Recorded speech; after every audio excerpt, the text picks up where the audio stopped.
Survival is not just about staying alive. It's about finding hope, healing, and strength. This is The Survivor's Voice. I'm your host, Angie Sedore. Before we begin, this episode may contain discussions of trauma, abuse, or other sensitive topics. Listener discretion is advised. We don't recommend listening to this show with young children present, and we encourage you to prioritize your well-being.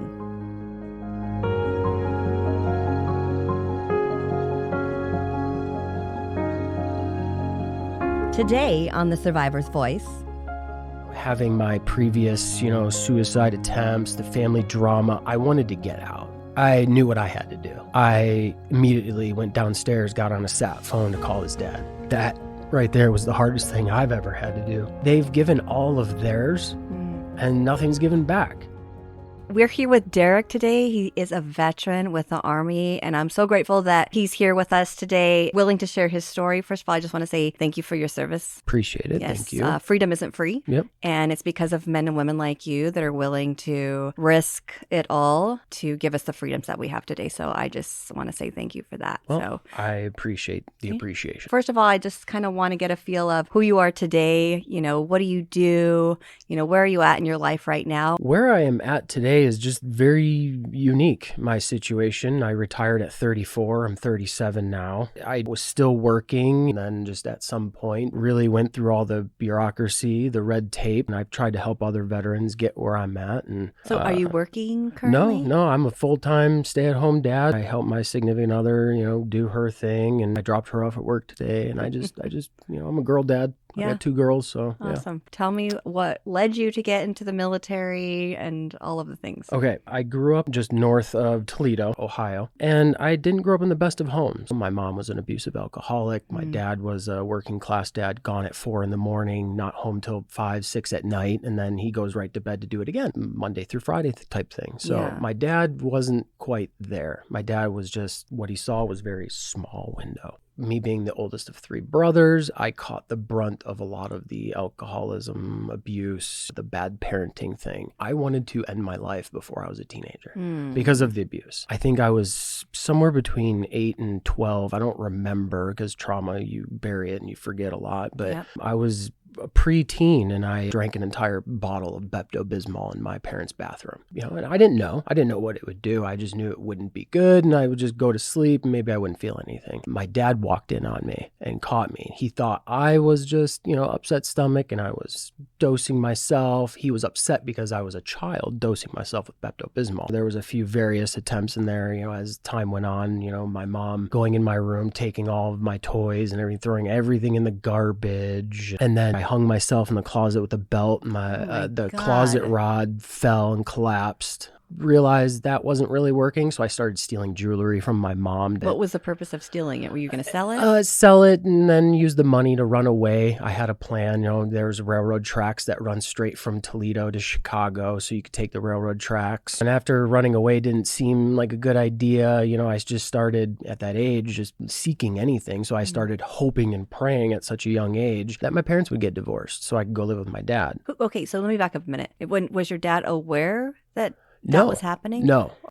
And was it physical? Oh, yeah, very much. I mean, on my forehead, just about 2 or 3 inches above my hairline here on my forehead, I've got about a 1-inch scar, and it's a thin line. It's from when I was cleaning our kids' bathroom back in the day. It's just a half bath. And I was cleaning it, and my mother, just for no reason, comes up behind me, grabs my hair. She goes, "Oh, you missed a spot." Grab my head, slams it on the faucet. I don't think she realized how much damage she did because, of course, I was seeing stars, blood running down my face. The panic on her was so immense that she cut my hair, shaved my head, and then she butterfly stitched it. And then come to find out later on, she told my father that I slipped and fell. Because when I told my dad later on, hey, this is what happened, he was like, "Why didn't you tell me?" And, as I got older, I started telling people like I didn't want to live with my mom. When my parents were getting divorced, I told the family coordinator in the court. We sat down with a third party judge ordered family facilitator, and they interview me and my brothers, and they're sitting there going, well, why do you want to live with your non-biological father, Derek? You don't want to live with your mom. Why is that weird? So I unleashed everything. And then thinking, wow, that was a huge weight off my shoulders. The court system's going to do their thing. Me and my brothers are going to be okay. Come to find out, they told my dad in court that day that they felt that me and my brothers were coached. So we ended up living with my mom. And that stems... How old were you then? I think I was 16, 17, so it was progressively getting worse. So disappointing. I just remember the night that I asked to go live with my dad. This was like we were all separating stuff in the house. And I looked at my mom and said, I don't want to live with you. I want to live with Tom. She was very confused, and that was shocking to me because it's like, why does this come off shocking to you that I do not want to live with you? So she made me a deal. She was like, you won't have to do the dishes. You won't have to clean, do any laundry. You can come and go as you please. You can go get a job. You're a teenager now. So I did all of that. I moved in with her, and it had to have been about a year that I was living with her and her new boyfriend in this apartment crammed with animals, a bull mastiff, my 2 brothers. I remember coming home from work. I worked at Kroger as a bagger, as a teenager, and I would come home from work smoking some weed with some friends. She lived in now a new school district from what I'm used to going. So in that school district, they said, hey, you need 21 credits to graduate. You're getting by, but you're getting there. Because of the divorce, now in a different district, they're like, oh, you need 28 here. So junior year, I was like, I'm dropping out. I don't even care. I'm going to go full time. So I did that. One night I came home late, and my mom's boyfriend's around the corner, and they both said something about like, why are you home so late? And I'm like, man, I'm working till 11 at night now, They were giving me shit. I might have said something I shouldn't have. He, looks at my mom and, looks back at me and goes, you can't talk to your mom like that. And that's when I had enough. I just looked at him and go, fuck you, dude. So after that, my mom called my dad and was like, he can't stay here anymore. And my dad didn't have the room for me where he was staying because he was living in these people in Ohio, they took a house and converted the attic into like a studio apartment. So my dad was living in the attic. Yeah. Conveniently, like 4 doors down is my mom's house, my grandmother. So when my grandmother would go down to Florida for 6 months to stay down there, she's a snowbird type thing. And my grandfather just retired. So it was just a couple of dudes, Yeah. It was fun. Came down to a point where she gave me an ultimatum. She was like, you either need to go get a job or you need to go to night school to go get your GED and do something. So yeah, living rent free at my grandparents, I was living it up, hunting with my uncles, camping. Sounds like a great life. Right. And then working a night job at a factory because it is an industrial town, making soaps like Kaboom. I was bottling soaps for FEMA. I was also going to night school, getting my GED at the same time. And that 6-month period that I was living with my grandparents there for a while, maybe it was a year, my family really started to fall apart. I was watching the fallout from my parents' divorce really take its toll. My uncles are like, dude, where's your dad? Where's your brothers? Nobody's coming around. Nobody's talking. We're not doing family get-togethers anymore. Card games, card nights done. So the distance is really starting to take its grip. So it was like we saw where the lines were drawn. There was a lot of drama and stuff that ensued. So I just had enough. Having my previous suicide attempts, the family drama, I wanted to get out. And there's just, as a teenager, there's no way to get out of a big city like that. You have no privilege. I joined the military. I was so ready for the military because I was like, instead of committing suicide, what I'm going to do is I'm going to join the military. I'm going to die in glory. I'm going to die in combat. There's a war going on right now. 9/11 just happened. Oh. So I just got my GED. I get my certificate in the mail. I quit my job. I went down to the recruiter's office. I took the ASVAB. They gave me 6 options and they're like, which one do you want? And I literally looked at my recruiter and was like, well, this is the fastest one that's going to get me killed probably. What's the most dangerous one from this list? And he goes, well, this one right here, 13 Fox. This one's pretty intense. And it literally said fire support specialist. So in my little ADHD teenage brain, I'm like, sweet, I'm going to go put out fires. Let's go do it. All right, Okay. whatever. I went home, I shaved my head, and the guy said, look, you got 2 weeks, man. 2 weeks when you're out. So there's no time. So I went home to my grandmother's. I showed her that I signed up. They were like, what the hell? And I was like, look, guys, I'm out of here. I was abused. Nobody helped me. I asked to stay the night over at my grandparents on the weekends. I wanted to hang out with my uncles. So I fast-tracked, joined the military, and immediately I'm in trouble. I was getting into fights. I wasn't even in basic training yet. They have this thing where you wear your green socks, your PT shorts, and then a sweatshirt. So you look weird. You look like a newbie who's a freshie. You can be picked out of a crowd in case you get lost. I bet. Before basic training, I'm there and there's a guy picking on a group of kids. So I told these kids, I was like, you want to get it back at him, go do it. Use this medicated foot powder and go shove it in his face when he's in the shower. They blinded the kid. I got an Article 15 before I was even in the military. And I said, well, obviously he was starting a fight, and they did it. I just told these kids, what I considered weak kids, just like, go stand up for yourselves. And those kids were also getting ready to get into basic training? Yeah. Okay. The thing is, in the military, when you get written up for an Article 15 and then you go to another unit, that Article 15 gets kind of like swept away. In the military, that's how it is. If you get a Article 15, a small slap on the wrist or something, it goes away in your next unit. So in my next unit, they were just like, oh, look, we get a fresh soldier. So I got a fresh start. And then there in basic training, I almost got in trouble again. Growing up where I did, in an abusive home I really didn't like getting picked on. I of course not. I call it, and still to this day, I don't like it when people piss on my leg. That's what I call it. You can make fun of me all you want. You can call me what you want. I don't care. Don't piss on my leg. So I used a bath towel bar, a hanger, and I slept with it in my sleeve because, in basic training, whites, blacks, you have your racism crap. And so, I got in a lot of fights in basic training and got in a lot of trouble. And, and after I started realizing what I signed up for, it wasn't putting out fires. What I was doing was field artillery. I was calling for fire. So it was it was a rude awakening for me, because back then we didn't have cell phones. We didn't have YouTube as prevalent. So I can go look something up. What is a fire sports specialist? My goodness. In now AIT, after you graduate basic, AIT is where you learn your actual job. So that's where I'm like, wow, this is going to be cool. I met a friend of mine in basic, so we did 9 weeks together. And then we went to our job training for another 8 weeks together. After AIT, the Army gives you like a 2-week grace period to like, hey, you just graduated, go home, see your family. I didn't want to see my family. I didn't want to go home. That's not what I signed up for. I signed up to go over here. I don't want to be, my family didn't care that I graduated. They didn't come to see me at my basic graduation or anything. Yeah. I don't even think half of them knew that I joined. And seeing all these family members come in for their kids, and I was like, that's how it's supposed to be. That sucks. So I didn't want to go home. So I went on a binge, weed, salvia, coke, and I somehow ended up in Little Rock, Arkansas because... Where was your basic training? Fort Sill, Oklahoma. So so they take you from Toledo and then they go to a centralized place they call MEPS. It's like a Army medical place where they do your examination, head to toe. So then they took me from Cleveland, I believe where that was, to Fort Sill, Oklahoma. And then you end up in Arkansas. Yeah, because I think they give you a ticket to go home. Oh, and so I missed my flight, so I exchanged it for a bus ticket, and it was supposed to take me all the way north from Oklahoma to Toledo. Yes. But I stopped in Little Rock, and a couple of friends from the Army were getting off there, and I was like, what the hell? Right. I have 2 weeks. We can make this work. Oh, yeah. What the hell? I stayed 3-4 weeks, so the Army marked me up as AWOL for a little bit. It happens, I think I just woke up out of a stupor one day. My friend's property, they have multiple cabins on this property. So I had my own cabin for, 2 weeks. It was great, out in the woods. I was like, maybe it's time to go.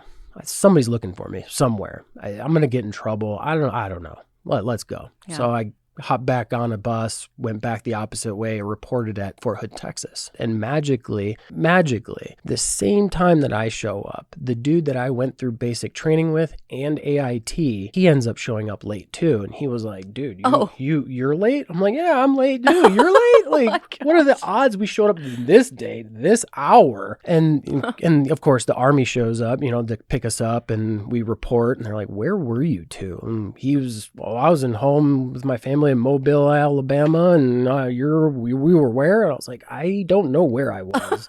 They don't care. So they're like, fine, you're here now. Let's get you in process. So we get going. We immediately start training for Iraq. Just immediately. That's how fast it was. As soon as we reported, they're like, hey, these guys literally just got back 8 months ago, or not even that. It was 3 or 4 months. They had just got back from Iraq. So they're like, we're training, we're turning right back around in like 6-8 months. We're getting ready to go. So these guys haven't even been in States a whole year. So that's when we're ramping it up. George Bush and his surge. So they're just taking on warm bodies. If you got a pulse, they're taking them. They want you. They're giving out bonuses at the time too, because I waived my bonus. When my recruiter was like, hey, we'll offer you $35,000. I was like, no, man, I waived it. You didn't even care. You're like, just get me out of here. Get me out of here. Exactly. Do you regret that? Yes, absolutely. 100%. Because the guy that I served with, Danner, which I don't know where this guy, even if he's alive today, and nobody knows where this guy's at, but Danner, he signed, I think it was a 5-year contract for $35,000. So he's in Iraq. He's got all this money, and we're sitting here like, oh, fuck, I wish I would have done that. Like, damn it. We're getting ready to go to Iraq. I'm really good friends with Joey, and, at this time we're getting ready to go. Right before Thanksgiving, we do our own Friendsgiving, family. We're getting to know each other, pre-Iraq, Me and Joey specifically got really, really close. So we go to Iraq, and me and Joey are on the Advan party. And the Advan party, we basically go to set up. The whole army doesn't fly out at once. You go in stages. So there's like, a dozen of us in our platoon, and just me and Joey, we fly out first. So we're just sitting ducks, drinking coffees. They've got little Burger Kings and little shacks set up at this base. It's a FOB in Kuwait. And then next, 3 days later, another flight comes in. 2 days later, another flight comes in. Finally, a week, 2 weeks later, we have our entire platoon. Me and Joey, we're just, hanging out, roaming around Kuwait, waiting for our number to be called to be flown into Iraq. You're on standby. While we're on standby, we lost a soldier because he just lost his mind. He literally just lost his mind. A soldier that was already out there, or one that was coming into your platoon? In our platoon. In Kuwait. We weren't even in Iraq yet. Come to find out, this soldier had a hit list, like a kill list of our platoon of people that he hated. So it's they flew him out of Kuwait immediately to Germany to do a psych eval, and said, yeah, this dude's not right. So they Section 8 him. The Section 8, basically he's not mentally stable for the military, so they cut him loose. And we're all scratching our heads how did he make it through? No kidding. Because we trained with him, and we all thought he was odd, because he before we left, he'd sit there and make jokes. He'd be like, before we go, I'm gonna when we get out there, I'm gonna marry an Iraqi princess. It's I don't know if you know how that works, my guy. This isn't Aladdin, but okay. But he was just really weird, and he used to call him Funky Cole, they're you're pretty funky, dude. You're really weird. And we're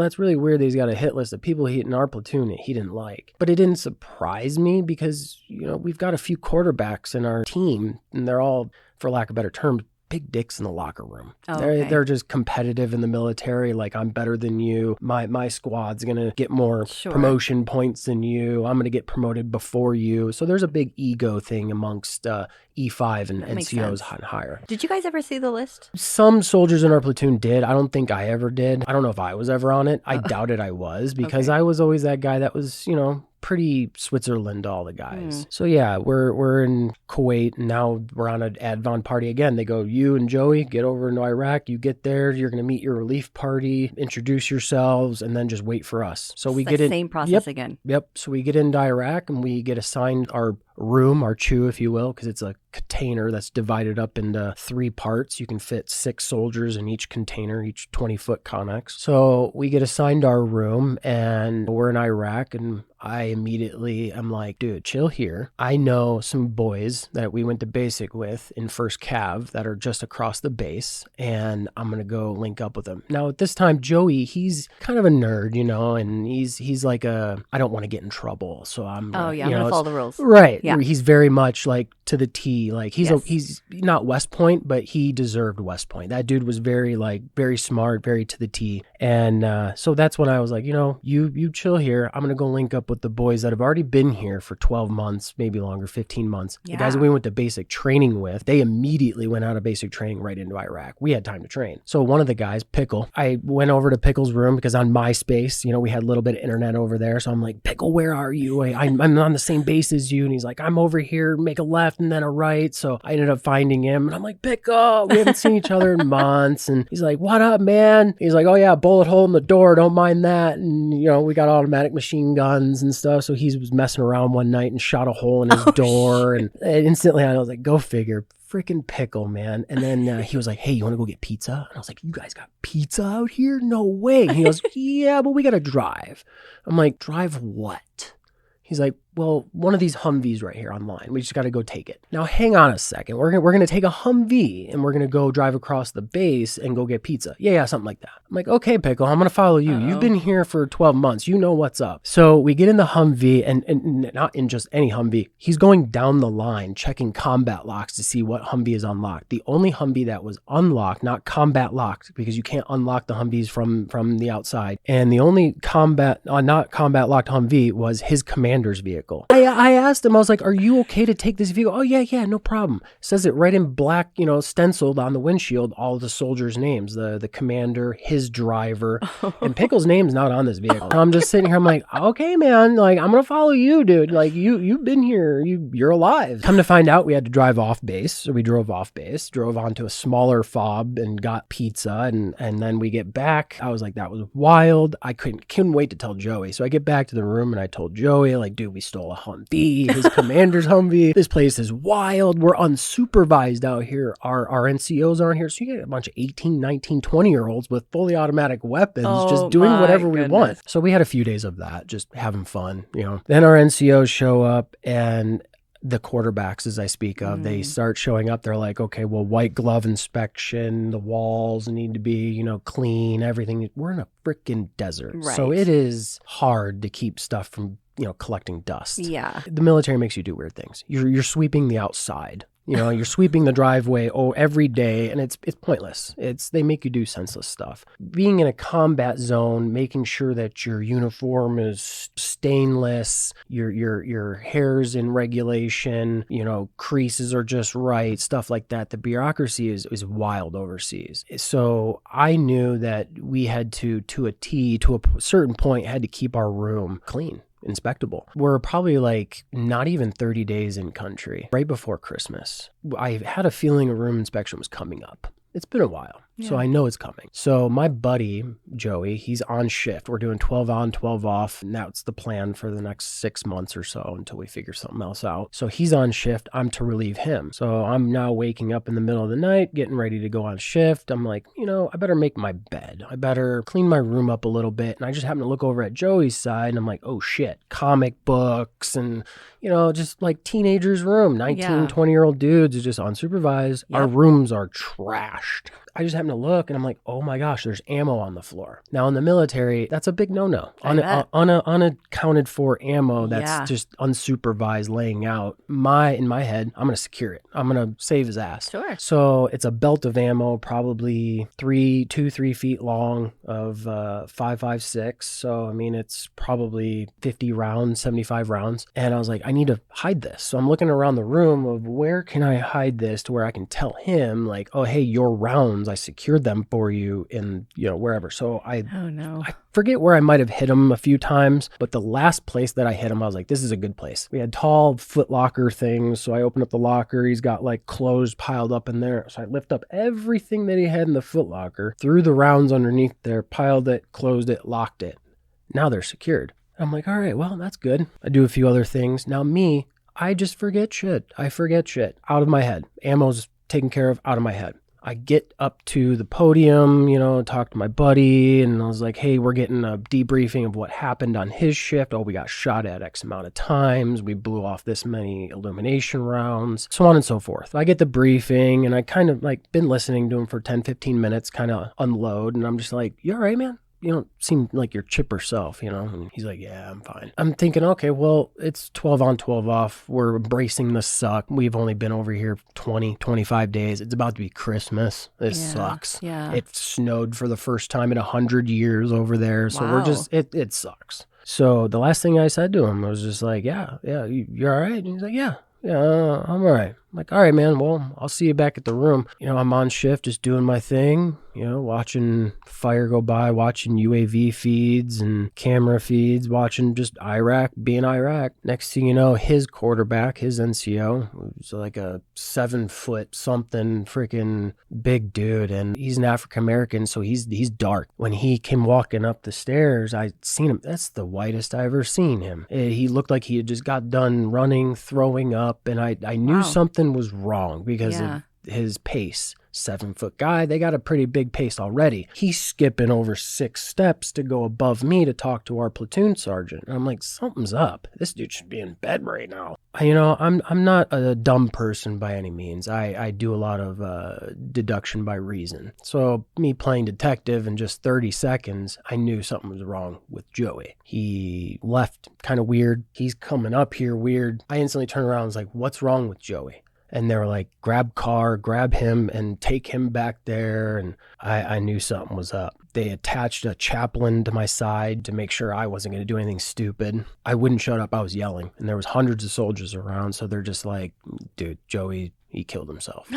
I knew what I had to do. I immediately went downstairs, got on a sat phone to call his dad. That right there was the hardest thing I've ever had to do. Because they weren't going to call him. They don't do that. They don't call you from overseas and say, hey, your son or daughter has died. They don't? No, you get a knock at the door with, some honor guard that never even met the dude. Right. They're here in this personal. area. Every area has a designated honor guard. Gotcha. They don't know your son or daughter. It was a personal thing. I've met his dad. His dad sat down with us, had dinner. I knew Joey's dad on a personal level. After I talked to his dad and he's just screaming at me on the phone, what do you mean he's not coming home? What do you mean? And I just straight up had to be blunt with him. Because the truth hurts. I was like, Joey died of a self-inflicted wound. I don't know the details, but I'm going to tell you now before they cut me off on the phone. They don't know I'm on the phone right now, but they're going to cut me off. I just needed you to know that. And still to this day, he's like, I appreciate you because I would have shot that dude at the door with a shotgun. And I know Joey's dad, and it's like, it's his only son, his only kid. So it was hard for him. Terrible. It was a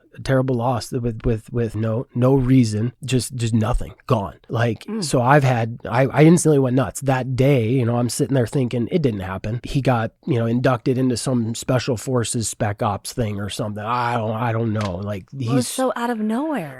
Right. So, but I knew it was real when I told the chaplain, I was like, I'm kind of hungry. I want to go eat. So that was how I could get out of the room or out of the building. They were like, oh, well, we can't deny him food. So in order for me to get to the DFAC where we get our food from, I had to walk past our rooms. So as I'm walking and I look at the rooms, I see a bunch of MPs standing on top of our Connex, our rooms, and they're counting with lasers. You can see the lasers sticking out of the ceiling. So they're counting bullet holes. And that's how I knew it was real because his weapon was a fully automatic weapon. It was a machine gun. It was a 249. So in the 249 though, that's when I start reeling. I'm walking to the DFAC. I'm like, somebody had to have killed him because that weapon, it's so big. You had to stick your foot in the trigger well. Yeah. He was my height. He was 5'9", 5'8". So I'm sitting here. I'm like, there's no way because I didn't attempt it, but I recreated it. I had the same weapon as him. I put it under I'm like, there's no way. You can't reach without moving your head off the barrel. There's just no way. Plus I hid his rounds and I didn't tell him about his rounds. So it's like he was looking for his round. He had to find his rounds. The loading sequence for a 249, you have to open up the top, put the belt in, put it down, rack it back, and then turn this thing around, make sure the belt's, but he shot 9 rounds through his face. So I'm like, 9 rounds? How is that possible? So they fingerprinted the doorknob. I got fingerprinted. They questioned me. What about the guy that you saw going up the steps that was white as a ghost? Yeah. Did he see, was he white as a ghost because he saw something? I don't know. I do hold him and my, at the time, quarterback. I won't mention names, but I hold both of them accountable. Joey should still be here today. I cannot stand those two and how they're still here walking on this planet, enjoying their free time. And it's like, I hope they don't sleep at night because Joey didn't deserve that. The immense amount of pressure to white glove inspect a bedroom in Iraq in a combat zone, you hear about it all the time. I just recently heard a story about the guys after they got done attacking Fallujah, they were denied at the DFAC because their uniforms had a little bit of blood. They haven't showered in 3 weeks, 4 weeks. So they were like, you can't come in here. It's just bureaucracy in the military. It's everywhere. And it can really drive a person up a wall, and it drove Joey up a wall to the point to where he was just, ended it. And after he ended it, that's when I kind of shifted gears. I was like, well, he beat me to it. If I wanted to die in combat, there was plenty of it. Iraq, 0709, the worst, bloodiest month was March of 2008. March Madness, we walled off Sadr City, went in, and to experience that the first month in our combat tour, I changed gears of the mentality of dying in a blaze of glory to, I love this. I'm going to embrace this. I'm going to give it my all. Be the very best. I've got something to prove now. I re-enlisted and I pushed myself not only physically, but mentally. I wanted to become a leader, not like them too. I wanted to be a leader that helped soldiers, boost them up, make them the best they can be, not beat them down. Yeah. I fast-tracked to sergeant. I made E5 in 3 years, 8 months, which was really quick. You don't usually make 5 that fast. Wow. I just ran with my military career. I ended up in units that, are very hard to get into. I ended up in a COLT team, a combat observation laser team with 13 Foxes, using vehicles that have never been used by our MOS before, testing rounds that at the time were top secret. We had secret clearances using what then it was secret, but now it's not, the Excalibur round. Just having a lot of military nose on grindstone stuff. Yeah. I took it and embraced it and made something of it. And then when it shifted gears out of Obama getting into office, the mentality changed. It kind of softened up. So my mentality had changed from being raising soldiers and going to get them. I was very much kicked in the stomach, So I definitely got out and was like, I'm done. And getting out, that's when I found it even more difficult. I've always wondered this. You're out there, you're in combat, you're doing the work, and then we have a new president. What does it look like on that end? I've never worked fast food, but I can imagine it like McDonald's and shifts, okay? Okay. You've got day shift, they're on the ball, and they go to do shift change, and now night shift, just a circus shit show sometimes, comes in, and then day shift comes back in and you go, what clean the up fuck? the mess. Yes, Yeah. It was just like that. You could watch interviews on CNN with General Petraeus. He was like, well, I did my tour. This was my goal. This is what I wanted to do. But then President so-and-so replaced me with Odionero, or whatever his name is, the refrigerator guy. And when we went over there with the mentality of okay, instead of 10,000 troops, let's send 100,000 and let's just kick in doors. You go in there with that fire, and then what? Next election, you go, here's some candy, here's some money, and now you're giving NCOs pallets of wrapped cash, hundreds of thousands of dollars to be divvied up to people who were just shooting at us just months ago for oh, hey, I found a weapons cache in the ground. We all know that's your weapons cache. But now because we have a different president that's willing to pay you out, you're only going to give us half that weapons cache because the night before they divided it and said, oh, well, we'll get this much cash. It was just crazy. Wow. So as a young soldier only making less than $20,000 a year, you watched $40, $50, $60, $100,000 just get handed over to these people who have never even seen a $100 bill in their life. And as a veteran coming out, as a civilian, I feel like I was constantly kicked, just kicked. You just want to do the right thing. I just want to be a quiet veteran. I'm not trying to raise any ripples anywhere. I'll be quiet. I'll do my thing. And often I find myself referencing the cliche movie Rambo. It's I just want to be left alone. You could put me in a studio apartment and just I'll be quiet. I finding myself often now saying that I don't have an anger problem. I have a people problem. People are the problem. But it's really, I wish I could just scream it out. Fuck you, man. I've been to combat. I don't need your sly comments about how I'm bagging something up at the grocery store or how I pump gas. Leave me alone. Yeah. I don't need to tell you where I've been, what I've done you for have you such to a different respect perspective, right? When you've done the hard things and you've gone through the hard things, and then you have this person on the side that is nitpicking something so freaking stupid that you have perspective now. Oh, it's just a lot of red tape in the military that'll drive you insane to the point to where you just give up. So a lot of veterans are offing themselves because they have no other avenue. They've given all of theirs and nothing's given back. I shouldn't say nothing as in here's a little bit of paycheck. It needs to be something more than that. Yeah. I mean, obviously, because it's not working. We're just misunderstood creatures that just want to be left alone. Now that I've got kids and I help other soldiers and other veterans, I have a few veterans that fly up here or come visit and hang out. And they all say the same thing. They're like, dude, you've made it. And it's I haven't made it. I've put myself right where I want to be. I can go back to work, but I don't want that. I do have anger issues, but it's not that I'm always angry. It's just I fly off the handle at any little event. Other veterans, they don't have that kind of control. When they hit a wall, sometimes that wall will be a bullet. That's why you're finding veterans committing suicide in the Veterans Affairs parking lots. They have nowhere else to turn. We don't treat our veterans good in this country. And that's the thing. It's because it's just politics. If it was a different war, an actual war, and not a political war, I went into Iraq thinking this is the enemy. I'm protecting my country's freedoms because a political figure said, hey, we want to put this. The best way I can describe it was if we had an invasion here, it would literally be a war between Republicans and Democrats. But another country, let's pick on one, let's say China, says we don't like the Republicans. So let's go in, start a war, and put a Democrat in place. That is what we do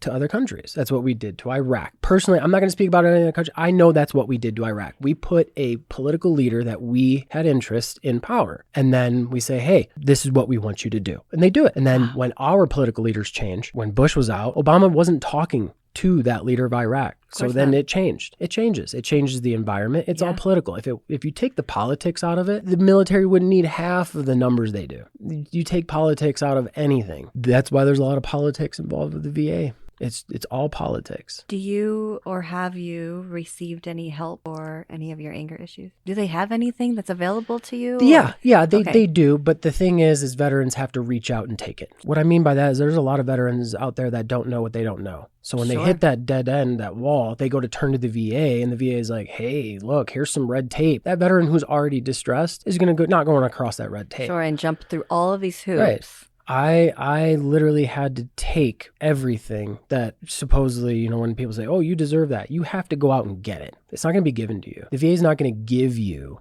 a rating. You need to go out and take it. So what I found out was the American Legion is in every city. You've heard of the American Legion. Of course. The American Legion, they have VSOs, veteran service officers. These guys work either for free from the state or any veteran that is sitting here going, man, maybe I'm not getting enough, or, go see a VSO at the local American Legion. Good to know. Yeah, because I've been over there numerous times when I've had any issue like, oh man, I'm at 80%. I think maybe I should be at maybe 90 or maybe 100. And is that like your service connection? Yeah, disability rating, or even if you are at 100%, but you're having trouble like housing. I've had like when the economy was really screaming out of control out of here, houses, went from 300,000 to 600,000. I immediately was like, well, I am about to be gentrified. All veterans in the area are about to be gentrified. What does that mean? We're used to living in a certain income cap. Yeah. All of us, doesn't matter. If we're at 100%, we all at 100% veterans all make about $4,000 a month. So that's the cap. Now, if the local economy exceeds that, we're starting to scramble.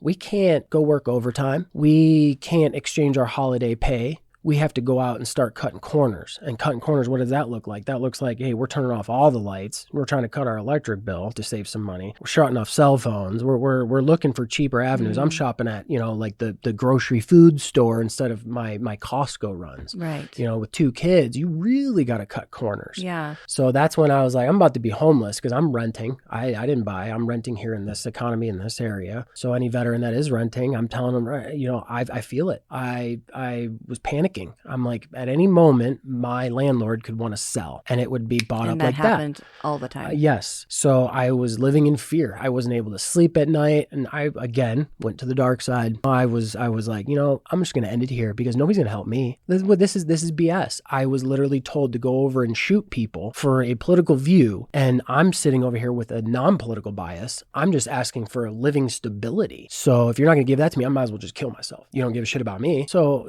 you go to that dark side often. So when the VA is like, all right, your appointment this month, have you had suicidal thoughts? Of course. Yeah. And then they go to the next question. Their standardized next question. Well, do you have a plan? Okay, well, now you're asking a person with deep ADHD issues if you have a plan. I've already thought about A through Z. So do I have a plan? And then that's when they start throwing up red flags. Well, you need medications and all this other stuff. And I'm telling you, you got one veteran group community who's like, yeah, meds do help. But then veteran groups over here like me, I'm like, I'm asking for Lexapro. That's it, right? Should be a little pill. I'm familiar with the shape and color. Every 6 months, it's changing.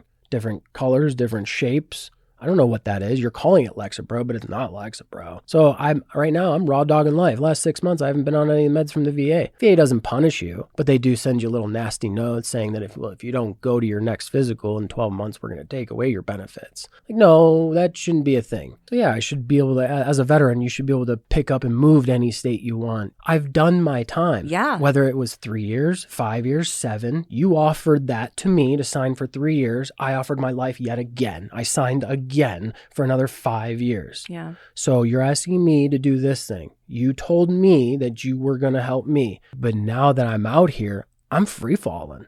So I had to take what was mine. I went to a VSO and I sat down with this guy and was like, I'm going to be real with you. I'm about to be homeless. I'm about to be a homeless veteran. And I drive through Spokane and I see homeless veterans all the time. So I'm like, I'm not going there. If I go there, I'm going to kill myself. Fuck that. I need a house, the bare minimum. I'll give up my car. I'll walk everywhere. I don't care. I want a house, a roof over my head. So sitting here like these other veterans, I'm telling this VSO and stuff, and he's like, look, to the T, fill out this form. We're going to go through the VA. The VA is going to get this. They're going to send you to X amount of an arsenal of doctors. You're going to go through those doctors, and then they're going to send you to civilian doctors. And then after that, we'll wait about 6 months. You'll get a rating, and then boom, it worked. So my initial rating was 60%. And then a couple months later, I went back into the VSO and was like, honestly, I think things aren't where they should be. The doctors don't give you anything. You have to do it yourself.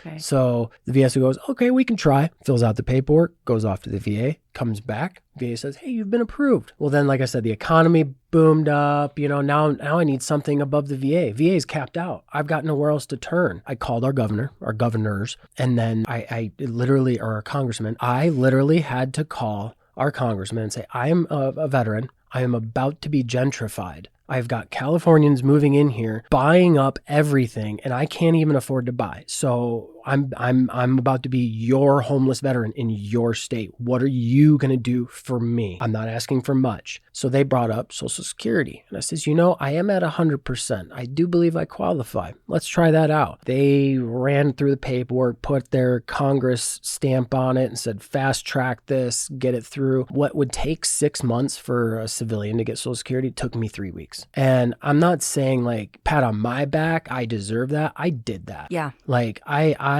took the phone and I got heated. It took a little bit of whining to make that squeaky wheel get the grease. Any veteran that's out there hitting their wits end, there's no dead end. You literally just need to go out there and fight for what's yours. Ever since then, I've just been like, whew, good for you. The kids, they've got a need or want for nothing. I've got spare time to do this and help visit other veterans and fish with them and raise my kids, really. I mean, my kids, most kids have either both parents gone or not usually one or the other at home all the time. So it's like, I get to make my kids breakfast every morning and then little pretty pink princess pancakes on Sunday. I love that. So I give my kids what I didn't get. My mom never made me breakfast, never packed my lunch with little treats and notes and stuff, So what would you tell a veteran that feels like they're hitting the wall and nobody's helping them? So what I would tell any other veteran, and whether you're receiving a little bit of benefits or all your benefits, no matter what, there isn't a dead end. Go to war. Yeah. Give them hell. Yeah. I mean, call your congressman. We've been there. We've all went to war. That's right. You know how to do it. Yeah. Well, Derek, I just want to say thank you for not ending your life. I'm glad that you're here on this planet with us, and your life is valuable. Appreciate it. I appreciate you sharing your story with us. Absolutely. And I hope that it helps a veteran. I hope that it helps. I hope it does too. Somebody listening that is ready to give up. Don't give up. Yeah, because it's not advertised. You don't know what you don't know. That's right. So it just takes another voice to go get it. Go do this. Yes. I love that. Yep. Thank you. Yeah, absolutely. Thanks for having me. Next week on The Survivor's Voice. Especially not our family. We had no history of cancer. None of our loved ones had cancer. And then I think it was 10 days later that he was diagnosed. That was the only easy part, because the preparation for that was so severe that they literally take you to the brink of death. I started taking note of all the little things, starting with the prophecy. Thank you for joining us on The Survivor's Voice. I'm Angie Sedore, reminding you that every survivor's story matters, including yours. If you or someone you know has a story to share, you can contact us at booking@thesurvivorsvoice.net. Your voice deserves to be heard. If you enjoy the survival stories we share, we would love it if you gave this channel a follow and a 5-star rating. No matter how dark the journey, the light of resilience shines brighter. Thank you for listening. If you know someone who would benefit from hearing this story of survival, please share this powerful testimony with them. A heartfelt thank you to our incredible listeners for your unwavering support and to the survivor community for your courage and resilience. You are the heart of this podcast.